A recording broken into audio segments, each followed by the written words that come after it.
2025年中盘点之流量拼数据，谁在扛实际？95生近5年数据汇总。今年的偶像剧看下来，内娱确实就是这么一小撮人在来来回回的搭。而男演员方面，95生又是其中的中流砥柱，所以今天我们就从95生这一档开始入手，来看看他们这几年到底交出了一份怎样的成绩单。在正式开始之前，我们还是先声明一下，本期视频的所有数据均来源于网络，人工收集难免存在错漏，如果大家发现问题，欢迎在评论区积极补充。OK， 按年龄顺序，我们先来看丁禹兮。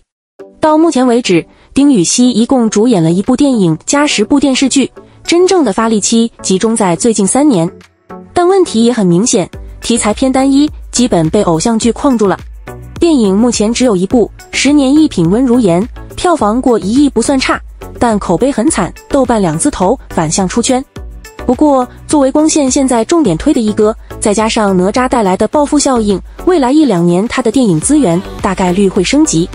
电视剧方面，除了狐妖是客串，其他几乎全是男主配置，但真正跑出来的近5年就只有1部《永夜星河》，腾讯热度破3万，集均4000加，是他现阶段的天花板。刑侦悬疑赛道对他来说受众偏弱，黑白森林甚至没过1000。长乐曲因为是在芒果播，底盘偏低，换算一下其实也差不多，勉强过1000。这也说明他在常规题材里的底盘大概在1000左右，属于中等水平。热搜与营销方面，丁禹兮并不是强营销型艺人，这一点从热搜数据就能看出来。过千的并不多，且真正营销拉满的主要是七十吉祥和永夜星河，尤其永夜星河这部热搜高达5000加，是我这次统计里单剧热搜最多的一部。当时剧播期间，大家应该也有体感，营销确实是下了重本。但这也说明一个问题，这些热搜更像是平台和项目行为，而非艺人个人或工作室拉动。其他作品基本就能看出，他们并没有持续性强营销的预算。招商方面数据看，最好的依然是永夜星河和七十吉祥，但问题是这2部都是恒星引力出品，很可能是冲着当时班底去的，而不是纯艺人个人溢价。同时也说明，目前广告商最认可的还是他的古偶赛道商业价值。评分方面，整体波动较大，但多数作品都在及格线上下徘徊。丁禹兮其实是这些95小生中演技算头部的，永夜星河后人气也暴涨，所以问题就出在选剧本选班底这一块，确实还需要再谨慎一些。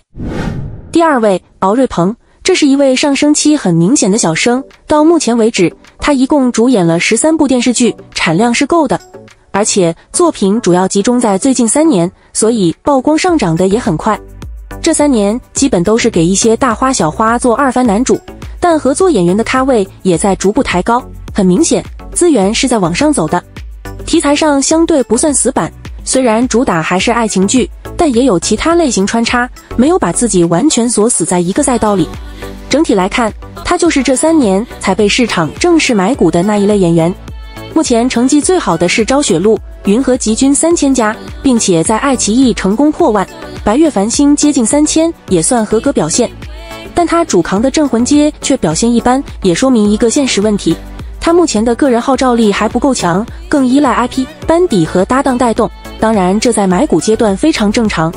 营销方面，白月繁星是明显强推，但最终热度和集均反而不如营销更少的昭雪露，性价比不算高。上星方面，暂时还没有真正获得电视台认可。招商是逐步变好的，同样是主扛的镇魂街偏弱，评分整体是上涨趋势，但目前最高也只是刚刚及格。比较有意思的是，昭雪露打分人数不多，但热度和播放反而更高，属于数据强于口碑的一部。一句话总结，敖瑞鹏是一位上升期明确，但还没形成稳定剧粉盘的潜力股演员。我个人对他的印象目前还更多停留在大高个以及各种抽象搞笑视频里，性格看着挺有梗，外形条件没问题，真正能不能站稳一个咖位，还要看接下来2-3部主打作品。第3位，徐凯。到目前为止，徐凯一共是1部电影，12部电视剧，平均每年2到3部，产出非常稳定。除了那一部电影不是主演，其余电视剧几乎清一色男主配置，平台对他的定位一直很明确。但问题也很明显，题材太集中，基本都在爱情剧里打转，戏路受限。平台合作方面，几大平台都拍过，但仔细一看，腾讯参与度非常高，可以算是鹅厂的御用男主之一。数据上热度整体还行，表现最好的是《承欢记》，腾讯破3万，其他也都在2万4以上，集均基本都在1000加，底盘是有的。真正打得最稳的3部是《你微笑时很美》、《承欢记》、《爱的28定律》，都在3000加。营销方面，他不是强营销型艺人，营销过千的只有4部，其中3部都是搭档流量女演员带起来的。上星方面只有2部，但你比星光美丽拿了湖南卫视年冠，《承欢记》在央8也算中上游。不过要说清楚，这2部都是女主在扛口碑，招商就不太稳定了。好的能到3家广告，差的像雪鹰领主一个都没有，说明广告商对他个人的认可度并不算非常稳。评分这块更是短板，目前最高的乐游原也不到7分。总体来看，徐凯近几年的成绩，他自己主扛剧集的一番数据几乎都不行，但当与杨幂、杨紫、谭松韵等8590顶部大花合作的时候，数据就开始全方位飙升。说白了，还是自身的影响力不够，无论是观众还是资本都更认可女主的影响力。总之，徐凯是真有点可惜，当年靠《延禧攻略》富察傅恒大爆出圈，起点非常高，而且长相俊美，辨识度也高，但后续作品的表现却明显跟不上，再加上近年来私生活方面的负面话题不断，路人缘又持续下跌，给人的感觉就是一手好牌打了个糊糊。然后是邓为近5年一共上了8部剧，相比较其他95生起不算晚的，但我们可以看得出他团队选本子的眼光还是有的。虽然大多数都是男2男3，但却是有效出演。刚出道时的几部像《玉龙》等都是小投资网剧，整体热度一般，属于有作品但还撑不起声量的阶段。真正让他往上走的是2023年的2部大爆剧《长月烬明》和《长相思》，都是高投资高营销大剧，一个优酷破万，一个腾讯破3万，集均也是一个破6000万，一个破7000万，年2年3的存在。虽然这2部剧都属于平台强推加观众买账双线开花的爆剧，但作为男2的邓为却并不属于强营销强资源型演员，这从他唯一的一部主演剧能看出来。仙台有树是邓为大火后接到的第1部男主剧，也是他目前播出的唯一一部主扛剧，但显然成绩并不理想，平台热度8500加，云和集均1300加，但好在广告却不错，说明他是一个有稳定受众，广告商也比较认可的一个演员。目前他的问题是爆火后出演的作品太少了，整整2年才拍了2部剧，后续的发展的确不够明朗。当然外形是足够帅，我个人觉得他现阶段粉丝粘度有，但人数不够多。其实完全不用执着于一番男主剧，只要是大制作强班底顶流花们的2番男主也是一个选择，先扩大影响力和国民度再说其他的。第4位李云睿，近5年李云睿一共是3部电影14部电视剧，年均3到4部，产量确实不低。不过前期多数是男2男3的角色，真正拿到男主资源是在封神爆出之后，可见和许多一出道就出演高番男主的小生相比，李云睿还是走得更踏实一些。题材上依然是95生常态，爱情剧为主，男主作品基本也都集中在偶像赛道。先说电影方面，3部都不是男主，但都是重要角色，超越票房1亿多，年榜52，口碑一般，只要你过得比我好，票房和关注度都偏低。真正带飞他的只有1部《封神》第1部，26亿票房，年榜第5，评分7.7，百万级打分，是现象级作品。可以说他现在所有的上升红利几乎都来自这部电影。电视剧方面，早年虽然不是男主，但公司很会选本子，刷脸刷得非常狠，余生请多指教、星汉灿烂、西出玉门，这些都是大流量剧配角，平台认可度很高。真正的男主剧目前只有4部，而且全部带着腾讯背景，也是鹅厂明确在买股的演员之一。目前热度最好的是九重子，腾讯破3万，集均方面也是九重子独占鳌头，能到4000加，剩下的甚至后播的都很一般。这说明九重子虽然对他有加持，但有限，粉丝远没有多到能撑起个人底盘。营销方面，他不是强营销型艺人，过千热搜只有九重子一部，但这一次营销是有效的，钱没白花。上星方面，个人主演作品目前还没有，但招商表现不错，基本每部都有1个以上广告，广告商对他的认可度是高于很多同龄演员的。评分也整体在线，全部及格，甚至有2部接近8分，再一次说明他团队在选本子这一步目前是合格的。那最后一句话总结李云睿：形象阳光，气质干净，路人缘不错，上升期也明确，但男主转化还在观察中。第5位，陈哲远。他目前是1部电影、9部电视剧，平均1年2部，产出不多，但很稳定，戏份基本也都是男主。题材同样偏单一，几乎全在偶像剧赛道，也印证了一个现实：95生这5年确实是偶像剧的绝对主力军。平台上，他这2年的主阵地是爱奇艺和优酷，尤其是爱奇艺，因为他的公司果然天空是爱奇艺全资控股，说白了就是标准的自家人资源位。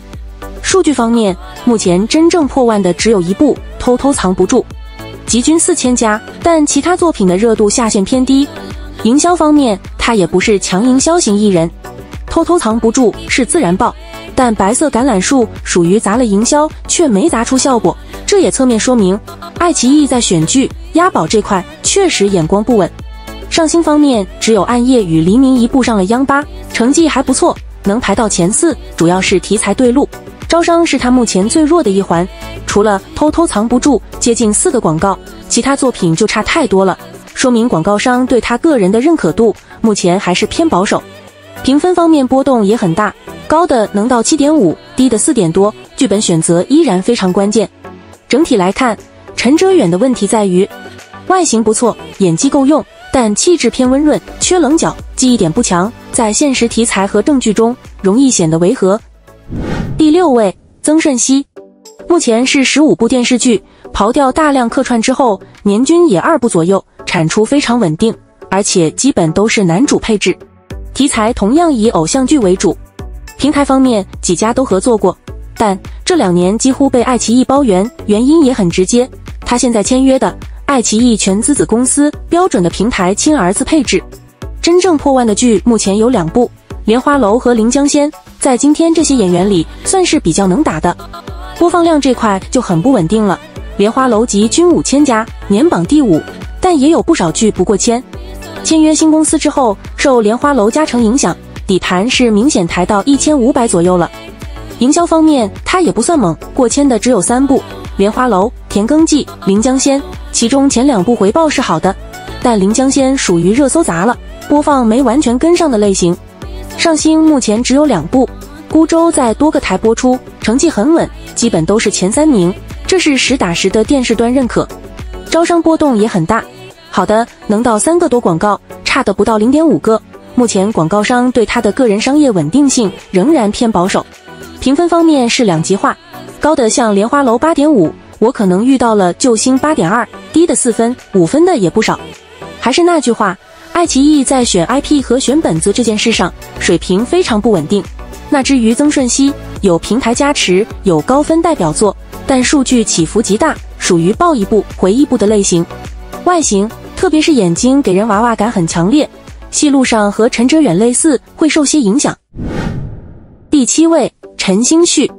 到目前为止，5年来他只上了8部剧，年均不到2部，而且播出时间非常集中，21年和24年都是一口气上3部，产出不稳定，但戏份基本都是男主，平台对他的定位是认可的。题材几乎清一色爱情剧，前期他和优酷深度绑定，后来才开始多平台游走。数据方面，优酷那几部还可以，星落凝成糖热度破万，其余基本也在9500加，但到了其他平台，整体表现明显走低。集均播放量方面，最好的也是星落凝成糖和你也有今天，但也只是刚过2000，属于上限不高，下限也不稳的类型。营销方面更是偏弱。作为有过爆款的演员，热搜不过百是极其少见的，目前真正过千的只有星落凝成糖和在播的消极警嚷，而且新剧还属于砸了营销但回报并不高的那种。上星方面一共3部，成绩中规中矩，招商是最大短板，普遍不到 0.5 个广告，商业价值认可度差一些。评分也不稳定，7分以上和4点几的不及格同时存在，选剧本问题非常明显，也有可能好的剧本几乎到不了他手里，毕竟是个体户，又不是大流量。一句话总结，演技是有的，但数据弱，招商弱，平台给的力度也不够，个体户在行业里确实不占优势。侯明昊目前是1部电影，13部电视剧，年均2到3部，基本全是男主，题材比其他人更杂一点，算是95生里尝试最多的一批。平台方面，他和优酷绑定最深，过去5年在优酷播的5部剧全部破万，是今天所有人里破万次数最多的一个。但问题在于观众底盘极不稳定，比如少年巴比伦集均只有几百，而护心、一人之下、大梦归离营销都过千，但大梦归离属于热搜大于播放的低回报型。招商最好的是一人之下4家广告，最差的则零广告，整体波动极大。评分上限很高，有8分以上2部，7分以上3部，说明他是有选好本子的能力的，但不及格作品也非常多。外形风格上我一直觉得他和鹿晗很像，所以最大问题和上面陈哲远、曾舜晞差不多，好看有余，棱角不足，后续转型难度高。第9位，张凌赫，目前是13部电视剧，年均2至3部，近几年在《苍兰诀》之后正式被买股，男主数量明显增加，题材依然以爱情剧为主，和他的外形高度适配。平台方面几乎被爱奇艺为主力阵地，原因很简单，他的经纪公司众星时代有爱奇艺股份，属于双向奔赴。数据表现不错，破万的有2部，宁安如梦、杜华年，集均最强的是宁安如梦5000加，云之羽4000加。不过也能明显感觉到，爱奇艺和优酷的破万含金量并不完全一致。营销方面，他是标准营销型艺人，只有2部没过千，但有的回报高，有的回报低，比如樱桃琥珀就属于营销大于播放的类型。上星只有1部爱你，在江苏卫视排到第4名，算上游。招商整体在线，基本1个以上广告，只有虎鹤妖师录和分椒芒果的那部偏弱。总体来说，它是具备稳定商业价值的。评分就不太理想，大多在及格线上下。外形是顶级优势，但演技这块明显还存在颜值竞戏、灵气不竞戏的问题。但只要商业价值在线，未来发展依然可期。刘昊然，他是95生里极少数主攻电影的选手。这5年，他一共拍了12部电影加2部电视剧，但真正作为主要演员的只有8部左右，年均1至2部。票房层面非常强，多数都在3亿以上，还有年榜前2、前3的成绩。但问题也很集中，这几年的爱情电影几乎全部口碑翻车。其实这可能与他的外形有很大关系。刘昊然长相非常的干净清澈，少年气满满，所以刚出道时他出演的青春校园爱情剧都非常适配和成功。但随着年龄的增长，和周冬雨合作的3部爱情电影评分却全部不及格，显然是这种颓废爱情片和他在大众心中的形象割裂严重。但商业大片就很不错，唐探3票房45亿，今年的南京照相馆票房30亿，8.8分高口碑。一句话总结刘昊然，行业认可度极高，而且资源顶级是95生 top 的存在，但爱情片几乎是口碑雷区。第11位，王一博，目前他一共是5部电影、4部电视剧，数量不算多，但从2024年5月之后就再也没有新作品播出，出现了非常明显的断档。而且从追风者在2023年中旬杀青之后都没有再进组拍戏，当然据说中间还拍了1部电影人鱼，但这部片子太神秘了，谁都不知道是个什么情况。对于一个流量演员来说，这个状态是非常少见的。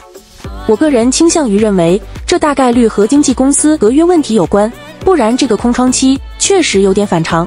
从戏份来看，他基本都是男主配置，题材覆盖也比较广，整体资源其实是偏优质那一档。先看电影，他的电影票房整体很亮眼，基本都在5亿以上，年榜前20，评分也普遍在 6.5 分以上。只有维和防暴队相对偏弱，说明这部的质量确实存在争议。但整体来说，他的电影成绩是明显在线的。再看电视剧，他和爱奇艺合作偏多，热度基本都在9000加，其中《冰与火》《追风者》都成功破万，集均也都在2500加，是有稳定底盘的。他也是比较典型的营销型艺人，热搜过千不算难，而且目前来看，营销的回报率是有效的。上星方面，只有一部《追风者》上了央8，成绩虽不是头部，但属于上游水平，评分全部及格，打分人数都在20万以上，粉丝底盘和路人盘都是有的。那说到这儿，王一博的数据还是蛮让我惊讶的。可能王一博这么多年来流量太大，争议也多，大家都习惯于把他和内娱最顶的那一波演员做拉踩。但是你要仔细对比同年龄的其他95声，王一博的数据还是高出一大截。那现在最大的问题只有一个，未来作品还能不能继续跟上这个水准？再加上他在采访中也提到，现阶段对演戏的热情有所降低，而他目前的确也是醉心于赛车、攀岩等赛道，未来他还会不会拍戏都是个未知，所以他的下一步走向确实需要继续观望。第12位，王鹤棣。王鹤棣近5年一共是1部电影、8部电视剧，产出并不稳定。2023年一口气上了4部，但2024、2025两年只播出1部，所以那4部明显是苍兰诀爆了之后集中清库存。他基本都是男主配置，题材也几乎清一色是爱情剧、古偶剧。电影只有1部网大，这里就不展开说了，重点还是看剧集。平台几家都合作过，没有特别固定的倾向。真正破万的有2部，苍兰诀和大凤打更人，其中苍兰诀集均6000加，年榜前5，是他的绝对代表作。大凤打更人也有4-5千集均，整体声量在线。这也说明一个事实，他在古偶赛道有稳定底盘，但换题材就明显吃力。比如战火中的青春，热度、收视都不理想。王鹤棣也是营销型艺人，大部分作品热搜都在2000加，好在整体回报还能接得住，播放量也不算虚高。上星方面一共4部，但黄金档真正有数据的只有战火中的青春，收视排名偏后，电视端认可度并不强。招商反而是他的强项，浮屠缘、以爱为营、大凤打更人都进过前5，说明粉丝底盘实打实，广告商对他的商业价值是认可的，但前提依然是只在偶像剧赛道最值钱。评分方面就比较两极化了，高的能到7-8分，低的3-4分，最近几部基本都在及格线附近打转，选剧本依然是关键。还有就是他急切需要好的台词老师去除一下口音，别的外形条件是顶配，古偶底盘稳，正是当打之年。第13位，王安宇。王安宇目前是1部电影、12部电视剧，年均2到3部，产出一直很稳定。今年开始基本全部男主配置，资源升级非常明显，也能看出来公司确实在重点推他。他前期的非男主作品多是经典 IP 续集或偏口碑的剧，比如小巷人家。团队整体路线其实是有规划的，题材看起来比较杂，但只看男主剧的话，偶像剧还是占大头。电影方面只有1部比证明的证明，票房接近1亿，年榜55名，票房一般，但口碑不错，也说明公司确实在认真推资源。再看剧集数据，平台基本都合作过，但和腾讯合作偏多，热度整体不算亮眼，目前还没有破万的剧。集均最高的是神隐，3-4千左右，但漫影寻踪、值得爱都没过千，这说明他目前还没有形成稳定的剧粉盘。很多观众对他的印象仍然更多停留在综艺层面，怎么把综艺观众转化成追剧用户，是团队接下来必须解决的问题。评分方面基本都在及格线上下，只有2部没及格，也都接近及格水平。相比同龄演员，他在选剧本这件事上还算谨慎型，但真正的剧粉盘还需要1部破圈男主剧来锚定。宋威龙。宋威龙目前一共是3部电影、5部电视剧，数量不多，而且产出非常不稳定。2022年和2024年都出现过断档，整体节奏偏慢，基本都是男主配置，题材也几乎集中在爱情剧，这一点并不意外。电影方面，念念相忘票房7000多万，年榜80名，评分刚刚及格，说明他在电影市场的号召力目前并不强。再看电视剧，平台几家都合作过，但目前还没有1部破万的剧，属于上限不高、下限也不高的类型。吉均普遍不高，还没有形成稳定的追剧底盘。他的粉丝更多是在看颜值，而不是被作品真正沉淀下来。营销方面，他也不算强推型艺人，目前热搜最多的是7根新剪，还没真正破千，但这部的回报率相对还算可以。上新只有一部《韶华若锦》在湖南卫视，目前排在第4名，算是一个还不错的成绩，也和他年轻受众的定位比较匹配。招商方面整体偏弱，过一个广告的作品不多，但今年最新的2部开始明显回暖，商业价值正在被慢慢重新认可。评分方面基本都在及格线上下，选剧本这一步仍然非常关键。外形是顶级配置，但演技缺少决定性突破，作品和数据长期不温不火。如果不系统提升演技，只靠颜值很难走远。第15位，吴磊。他目前是7部电影、8部电视剧，年均3部，产出很稳定。电影多是男主或主演，电视剧基本都是男主配置，市场认可度一直在线。电影方面，他当男主的票房都过亿，评分也基本及格，童星出身带来的国民度优势很明显。但最近几部选本子稍显保守，还需要再打磨。电视剧这边，他是腾讯嫡系男主，《星汉灿烂》吉均5000加，年榜第8，是他的绝对代表作。但可以明显看出，他的粉丝更爱看他演古偶，换题材就容易走弱。吴磊是营销型艺人，热搜基本都在1000加，回报率整体在线。上星表现一般，但招商非常强，广告普遍2个起步，商业价值很稳。总之啊，童星只要不长残，国民度这一块真是太有优势了。最后咱们来看王俊凯，他到目前为止一共是9部电影、2部电视剧，也是一位主攻电影的选手，平均每年的产出在2部左右，整体还是比较稳定的。就戏份来说，基本上都是主演和男主配置，也是市场非常看好的演员了。题材方面非常丰富，各个类型都有涉猎，整体资源是很不错的。从票房来看，他的发挥还是很不错的，不管什么题材，票房基本都能过亿，排名也都相对靠前，说明他的粉丝群体还是比较稳固的。而且大家要知道，这些成绩还是2024年1年内连上3部电影的情况下达成的，而且这些电影还有不少其实是被积压了好几年突然集中上映的。从这个角度来看，他的运气确实是差了那么一点点。评分方面大体上看也不错，基本都及格了，但有2个比较明显的例外。断桥、749局，尤其是749局3点几的评分，可以说是相当低了。而且这部电影在去年还是一部现象级作品，所以感觉还是会对它的整体口碑产生一定影响。再来看电视剧方面，